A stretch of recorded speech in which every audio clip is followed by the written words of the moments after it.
The morning sun filtered weakly through a veil of gray clouds, casting a pale light across the snow-covered hills surrounding the small log cabin. Smoke curled from the chimney, rising into the still Montana sky. Inside, the soft crackle of the fireplace offered a quiet rhythm to the day. Walter Grady stood at the window, mug of black coffee warming his calloused hands, his eyes following a pair of deer tracks winding through the white blanketed pines. At 67, Walter had grown used to the silence. 2 years had passed since June, his wife of 43 years, lost her battle with cancer. Her absence still echoed in every creaking floorboard, every cold cup of tea left steeping too long on the kitchen table. He hadn't planned to live alone up here, but somehow the quiet suited him now, or maybe it was just easier than facing the noise of the world without her. Behind him, the floorboards creaked softly as Lily shuffled into the room, rubbing sleep from her eyes. She was 13 now, tall for her age, with the same fiery red hair her grandmother once had. Walter smiled gently. "Morning, kiddo," he said. "Morning, Grandpa." She yawned, curling up in the armchair across from the fire. Lily had come from Seattle for winter break. Her mother, Walter's daughter Rachel, was swamped with work at the hospital and had asked if Lily could spend a couple of weeks with him. Walter didn't hesitate to say yes. In truth, he'd been looking forward to it more than he let on. He walked to the hearth, tossing in another log. "Still up for that hike today?" She nodded, her eyes lighting up. "You promised we'd go to the Overlook." Walter chuckled. And a Grady always keeps his promises. It had become a quiet tradition between them, this winter hike. Each year since June's passing, Walter and Lily would hike up to the Overlook Ridge, a modest 3-mile trek through the woods, where the world opened up to the mountains beyond. June used to say it was the closest thing to heaven she'd ever seen. Walter looked out the window once more. The sky was holding steady, no sign of incoming snow.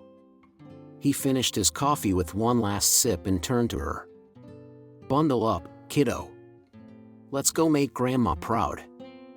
The trail that led away from the cabin was blanketed in a fresh coat of powder, crunching under their boots as Walter and Lily moved side by side through the pine trees. The air was crisp, about 28 degrees, and the silence of the forest was broken only by the soft creak of snow-laden branches and the rhythmic sound of their footsteps. Lily swung her arms with youthful energy, occasionally stooping to poke at interesting shapes half buried in the snow. Walter moved at a steadier pace, his eyes scanning the trees, taking note of bent limbs, rabbit tracks, and the distant call of a hawk circling high above. "You think we'll see elk today?" Lily asked, her cheeks flushed pink. "Maybe," Walter said, adjusting the straps on his old canvas pack. They like the ridge this time of year, especially if the wind's low. They had gone just over a mile when Walter noticed a shift in the air. The sky, once a soft silver gray, was darkening at the edges. A faint wind picked up, whispering through the trees with a colder bite. He paused and pulled out the small analog thermometer clipped to his pack.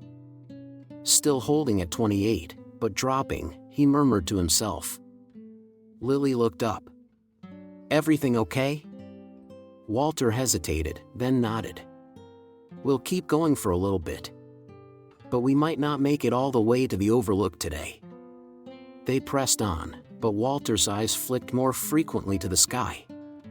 The wind had a way of telling stories up here, stories of change, of weather turning. And this one didn't feel like a light dusting. Within another quarter mile, the first flakes began to fall.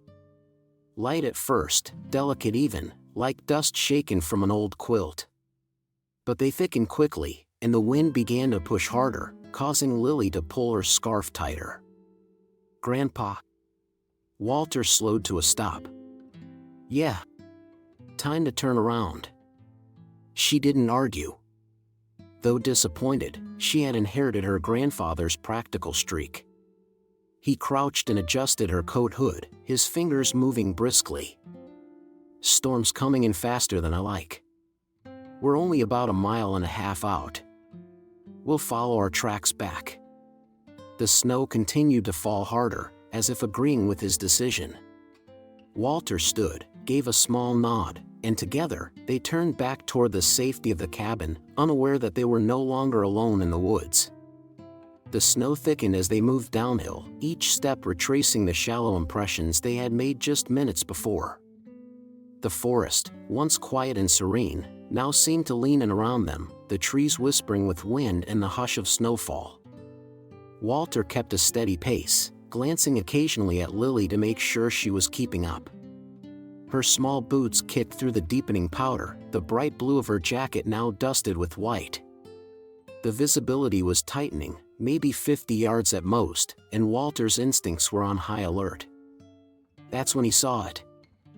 Off to the right, just at the edge of the trail, a dark shape moved between the trees. It was low to the ground and nearly camouflaged against the bark and snow. Walter stopped abruptly and held out an arm to pause Lily. "What is it?" she whispered, wide-eyed. He squinted. The figure emerged slightly, enough for Walter to catch a glimpse, a dog. Medium-sized, lean, its coat dark and matted, legs trembling slightly. It stood just beyond a thicket of bare brush, watching them with cautious eyes. "A stray?" Lily asked. Walter didn't answer immediately. The dog didn't bark or approach. It just stood there, as if trying to decide whether to run or come closer. There was no collar, no signs of ownership. Just the unmistakable look of someone lost. "Could be," Walter said, voice low. "Or dumped. Maybe wandered off from a truck stop or old ranch." The snow swirled around them. The dog took one slow step forward, then stopped again. Lily's voice was soft. "He looks scared." Walter nodded slowly. He felt something tugging inside him, quiet but firm. This wasn't just a lost animal. Something about this moment felt heavier, like the start of something neither of them could see yet. The dog took another hesitant step forward, then another, his body low and movement stiff. He didn't bark, growl, or whimper, just watched them with an unsettling stillness that made Walter's chest tighten. His ribs were clearly visible beneath the tangled fur, and a limp was noticeable now in the rear left leg. Around one of his front paws, a frayed piece of rope trailed like a ghost of wherever he had come from. Walter dropped to a knee, slowly, trying not to appear threatening. "Easy, boy," he murmured, keeping his hands visible and his voice calm. The dog didn't move closer, but he didn't retreat either. Lily stood behind Walter, still as the trees. "He's not wild," she whispered. "I don't think he's ever been wild." Walter nodded. "Not likely. German Shepherd mix, by the looks of him. Young, maybe 7 or 8 months." Lily took a careful step forward. The dog's ears twitched, but he held his ground. Walter gently held out an arm to stop her. "Let's give him a second." Snow gathered steadily on the dog's back, undisturbed. He was too weak to shake it off. His eyes, dark, wet, and weary, never left theirs. They didn't beg, not in the way a house pet might when it wants food or playtime. But there was something deeper in them. A plea that didn't need sound. A kind of last hope. Walter felt it hit him like a cold wind. This dog had followed them. For how long? A mile? More? In a snowstorm, through forest trail, on a failing leg? It hadn't been by chance. He stood slowly and pulled off one of his gloves, tucking it into his coat. "He's either got the best timing in the world," he said, "or we were meant to find him." Lily's voice cracked. "We can't leave him." Walter looked at the dog again. It wasn't fear in those eyes. It was surrender. "No," he said finally. "We can't. He stepped forward, careful and deliberate, the dog flinching but not bolting. Walter crouched, reaching into his pack for an old wool scarf, worn but thick. He moved in inches, wrapping it gently around the dog's midsection. The dog didn't resist. Whatever he'd been through, he had nothing left to fight with. Walter could feel the dog trembling beneath the scarf, not just from the cold, but from sheer exhaustion. His body was light, far too light for his size, and as Walter slowly gathered him into his arms, he realized just how close to the edge this animal was. He weighed maybe 40 pounds, his limbs limp, head resting against Walter's chest.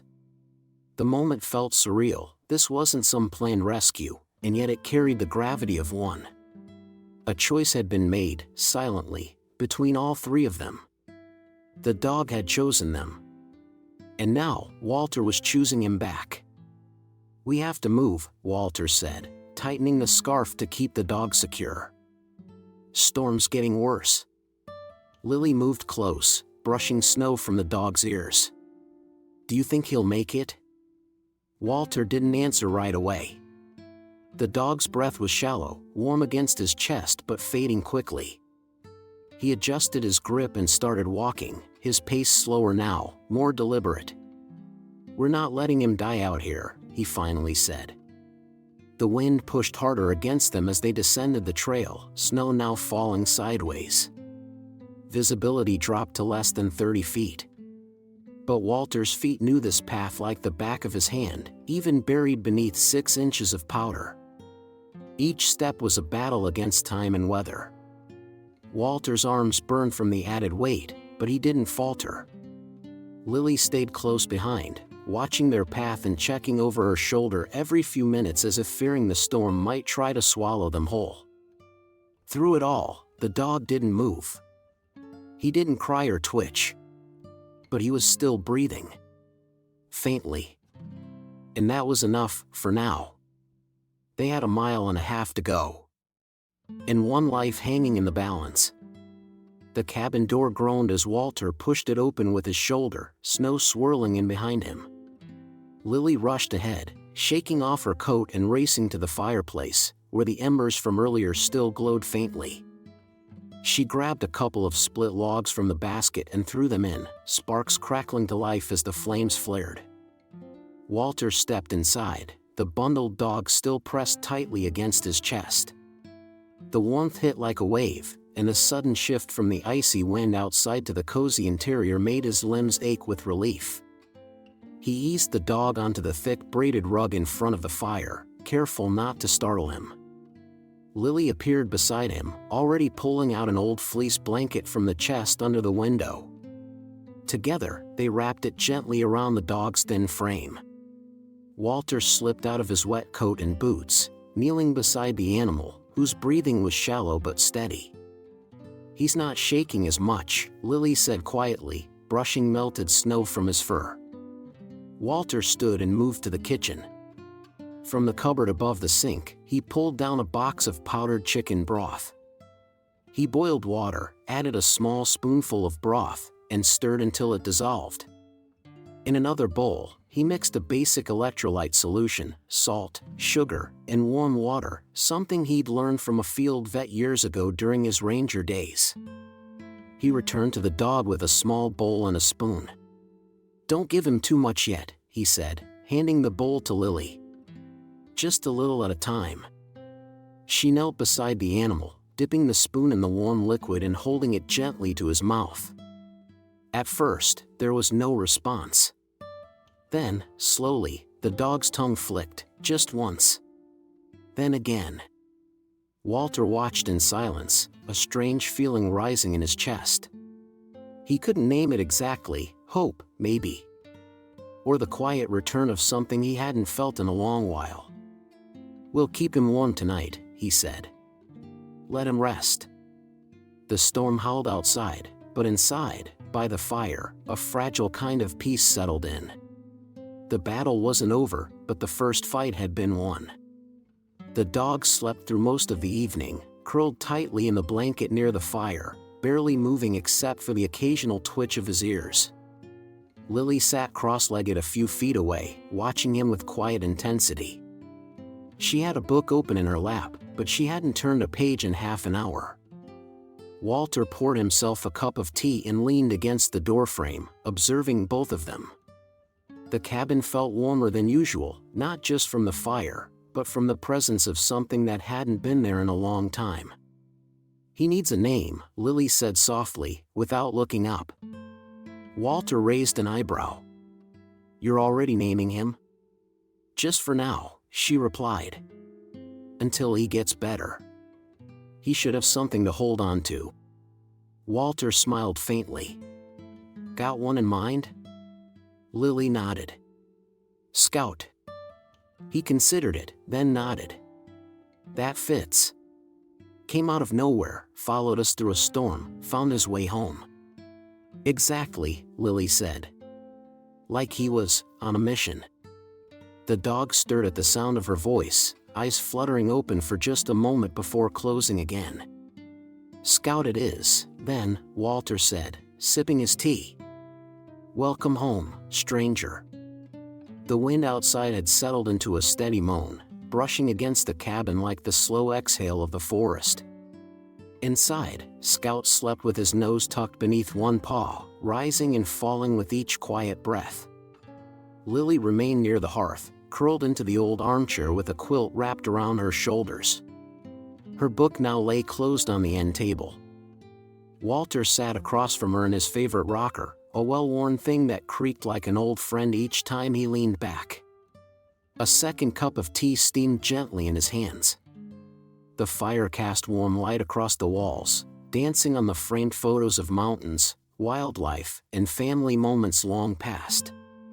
"Grandpa," Lily said, her voice just above a whisper, "did you ever find lost animals like this when you were a ranger?" Walter glanced at Scout, then gave a small nod. "A few times. Found a cougar cub once, curled up in a hollow log after a storm. She was about the size of a house cat, scared stiff. Her mother didn't make it. What happened to her? We got her to a wildlife center. Took months, but they taught her how to hunt again. Released her back into the wild." He smiled faintly. "Strong little thing. She didn't give up." Lily tucked the quilt tighter around her. "I think Scout's like that." Walter looked into the fire, his expression softening. "Maybe so." He sipped his tea, then spoke again, slower this time. "Your grandma and I used to come out here when we were first married. Long weekends, sometimes whole summers. She had a way of making the woods feel like home."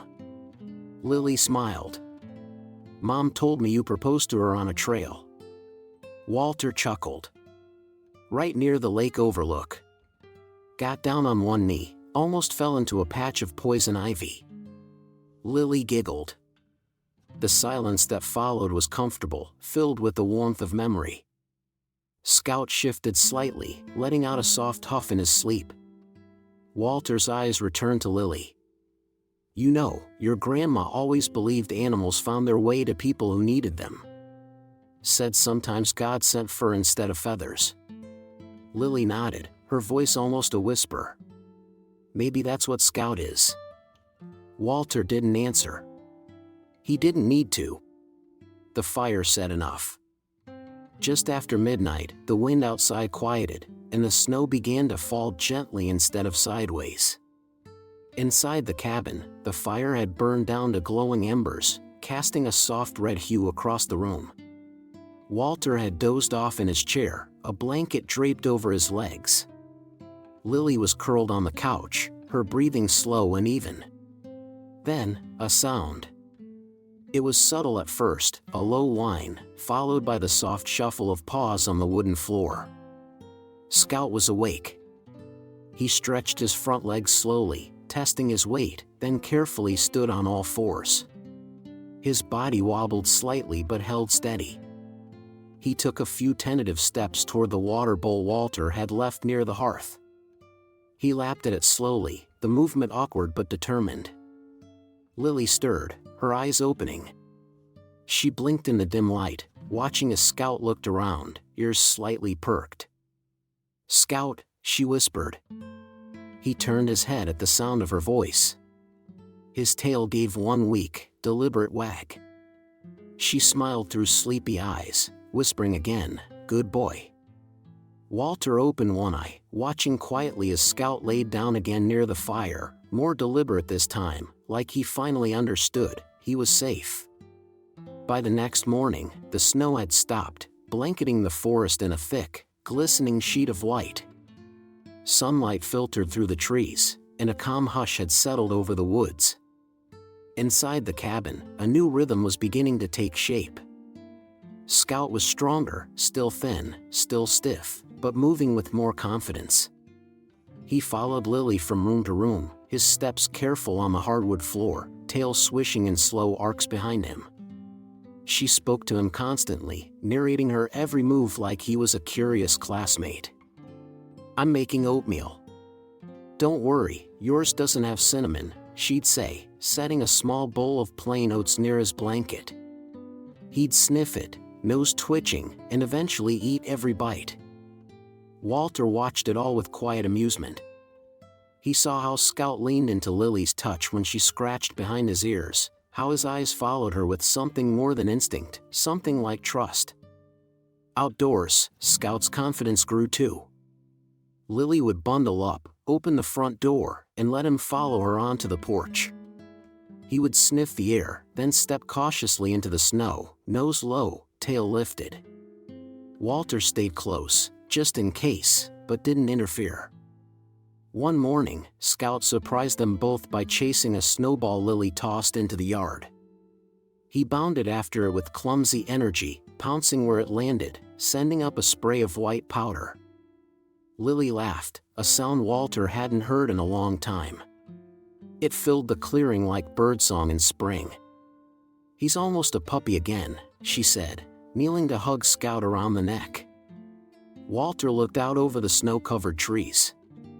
"He's remembering who he is," he said softly.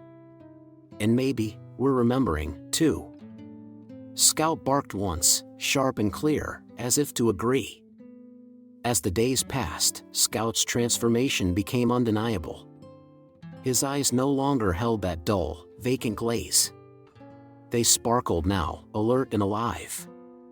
His coat began to shine under the brush Lily used each morning, and the limp in his leg had faded to a slight stiffness that only showed after long walks through the snow.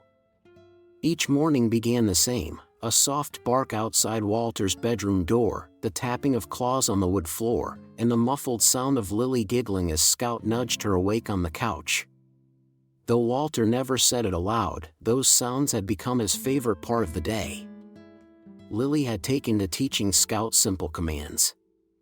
Sit, stay, come, and he learned quickly, eager to please. Walter watched from the porch, sipping his coffee, a slow smile tugging at the corner of his mouth. "Smart boy," he remarked one morning as Scout sat perfectly still, eyes trained on Lily's hand. "He's more than smart," Lily said, slipping a treat from her coat pocket. "He listens with his heart." That afternoon, as Walter chopped firewood out back, he noticed Scout stationed at the edge of the cabin, ears pricked and eyes scanning the woods. Not barking. Not chasing. Just watching. Guarding. It reminded Walter of his old service dog from decades ago, same posture, same stillness. He felt a twinge of something in his chest. Respect, maybe. Or kinship. That evening, Lily brought a pillow and blanket over to Scout's corner by the fire.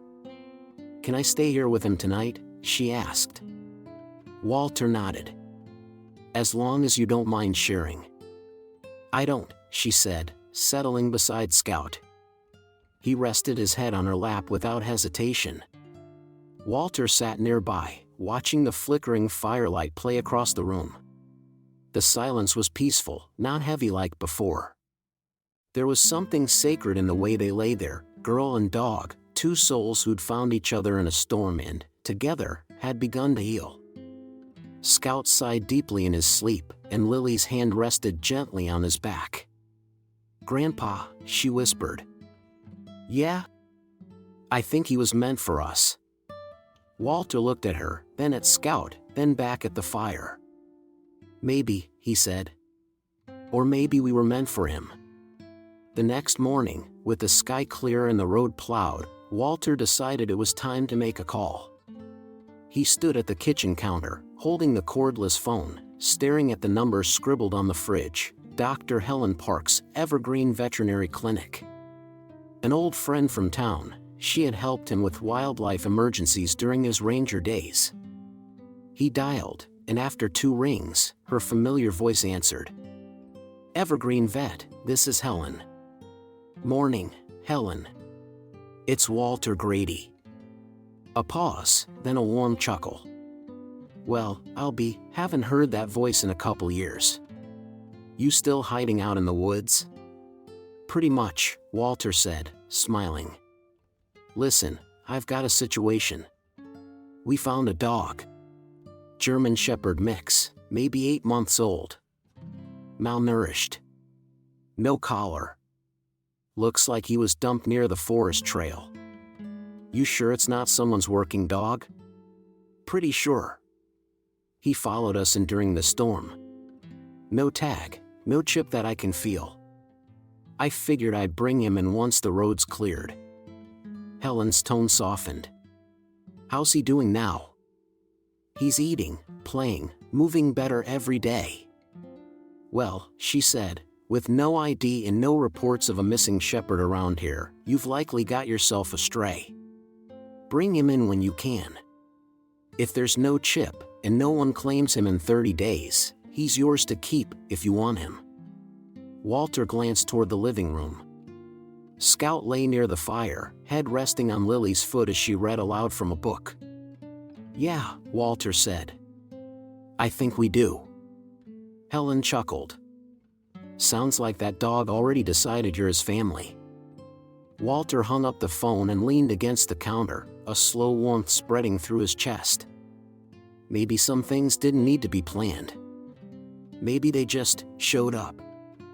3 days later, the snow melted just enough for Walter to guide his old pickup down the mountain road into town. Lily rode in the back seat with Scout curled beside her, his nose pressed to the window, ears flicking at every passing sound. He was calm, but alert, curious about the world beyond the trees. Evergreen Veterinary Clinic sat at the edge of town, a small white building with green shutters and a welcome mat that had seen better days. Dr. Helen Parks greeted them at the door, wiping her hands on a towel as she stepped out from the back room. Well now, she said with a smile, kneeling to eye level with Scout. You're a handsome fella. Scout sniffed her hand, then gently licked her fingers. Helen chuckled. Friendly too. She led them into the exam room, where Scout stood patiently on the table as she scanned him with a handheld microchip reader. A quiet beep echoed. Walter and Lily exchanged glances. Helen frowned and checked the screen. Huh. That's odd. What is it? Walter asked, heart tightening. It's not registered. The chip was never activated. Likely a breeder implant, but someone didn't follow through with the paperwork. No name, no owner. Just an empty number. Lily let out a slow breath, her hand on Scout's back. So no one's looking for him? Helen shook her head. Nope. He's yours, if you want him. Walter looked down at Scout, who met his gaze steadily. I think he's already made that decision, Walter said. That night, back at the cabin, the fire burned low as Walter and Lily sat on the old couch, Scout curled between them like he'd been there forever. The vet visit had gone well, no major health concerns, just malnourishment, a few sore joints, and time needed to rebuild his strength. Now, with a clean bill of health and no owner on record, the path ahead seemed clearer. Still, Walter's mind was heavy. Lily leaned into his shoulder. I'm glad no one claimed him, she said. It means he's really ours. Walter nodded slowly. It does. But it also means someone let him go. maybe didn't treat him right. Do you think he remembers? I think dogs remember everything that matters, Walter said, reaching down to rub Scout's ears. The good and the bad. Same as people. Lily was quiet for a moment. So, now what? Walter looked at her, then at the dog nestled contentedly between them. Now, we give him what he didn't have before. A home. A place where he never has to wonder if he's wanted. Lily smiled, eyes bright in the firelight. But there's something else too, Walter continued. We've got to remember that taking care of something isn't just about love. It's about time, responsibility, patience. Scout's not a toy or a prize. He's a life. And lives come with weight. I understand, Lily said softly. I want that weight. Walter smiled, pride softening his features. Then we carry it together. Scout gave a small, contented sigh, as if he'd heard every word. The next morning, a layer of frost glazed the windows, but inside the cabin, warmth radiated from the wood stove and something deeper, something steadier. Lily stood at the kitchen table, pencil in hand, staring down at a blank sheet of paper. What are you working on? Walter asked as he poured coffee into his chipped green mug. My essay, she said, glancing up. You said if we're going to keep Scout, I had to write why kindness takes time. Walter grinned. That I did. She bit her lip thoughtfully. I've been thinking, kindness isn't just about helping. It's about staying. Sticking around when things are hard. Like how you didn't give up on him in the storm. Walter sipped his coffee and nodded. That's a good start. She smiled and began writing, her words slow but steady. Scout sat at her feet, tail wagging lazily, his head resting on her slipper. Walter stepped outside for a moment, breathing in the cold morning air. The sky was clear, the trees dripping slowly as the snow began to melt in soft patches. He looked out toward the trail, remembering the day Scout had appeared, thin, silent, broken. He hadn't known then what kind of decision he was making. Now, he was sure. Back inside, Lily looked up as he returned. Finished it, she said proudly. Walter glanced at the paper, then at her, then at Scout. Then it's settled, he said. He's home. For good. Spring came slowly to the mountains, peeling away winter's grip inch by inch. The snow receded from the trail, the trees began to bud, and the air smelled of pine and thawed earth. Life, quiet for so long, was stirring again. Scout had grown stronger, sleek, confident, watchful.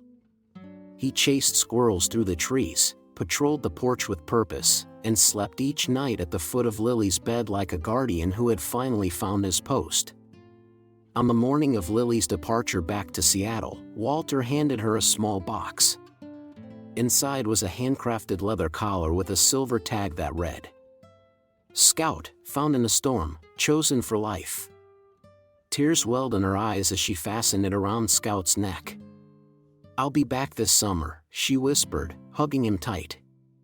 Walter stood by the doorway, watching as she kissed Scout's nose and slung her backpack over her shoulder. That night, after the cabin lights dimmed and the forest settled into its nighttime hush, Walter sat on the porch, Scout lying at his feet. They watched the stars emerge one by one. You found us, Walter murmured. Scout lifted his head slightly, ears twitching, then rested again. And in that quiet, it was clear, home wasn't a place you found on a map. Sometimes, it found you. This story reminds us that acts of kindness, even when inconvenient or uncertain, have the power to change lives, not just for those we help, but for ourselves as well. Walter and Lily didn't rescue Scout expecting anything in return, yet in doing so, they gained something far greater: connection, healing, and a deeper sense of family. It's a lesson for all of us: compassion is rarely about grand gestures. Sometimes, It's simply choosing to open your door when someone, or something, needs it most. Kindness doesn't always ask for reward. Sometimes, it gives you family instead.